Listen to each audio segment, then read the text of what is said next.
আসসালামু আলাইকুম। আশা করি সবাই ভালো আছো। আল্লাহর রহমতে আমিও ভালো আছি।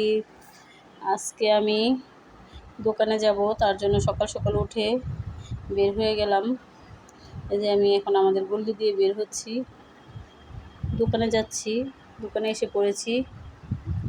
তো আমাদের দোকান এটা, এই যে দেখো দোকানে অগোছানোই রয়ে গেছে। ঈদের জন্য বেচাকেনি লেগেছে, তো তার জন্য দোকান ওরকম করে গোছানো হয় না। মাঝে মাঝে আমি এসে দোকানে সময় দেই, তোমার ভাই একা একা পারে না, তার জন্য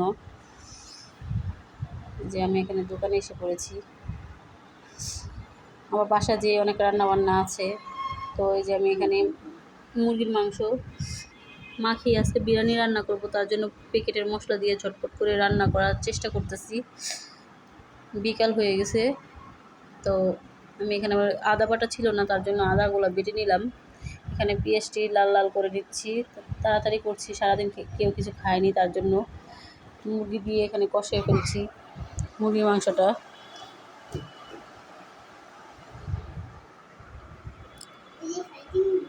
ভালোভাবে কষিয়ে তারপরে চালটা ধুয়ে দিয়ে ভাজা ভাজা করে তারপরে এখানে গরম পানি মিলিয়ে দিয়েছি। ভাবলাম আজকে বাসায় কী রান্না করব, তার জন্য বেশি শর্টকাটে বিরিয়ানিটাই দেখলাম চোখে, তার জন্য এটাই রান্না করলাম। তো বিরিয়ানিটার ভিতরে পানি অল্প পরিমাণে থাকা অবস্থায় নাড়াচাড়া দিয়ে তারপরে এটা আমি দমে দিয়ে দিচ্ছি। এই দমে বিরিয়ানি হয়ে যাবে। এখান দিয়ে আবার সালাডটা কেটে নিচ্ছি আমি। তো আমার সালাদ কাটা শেষ।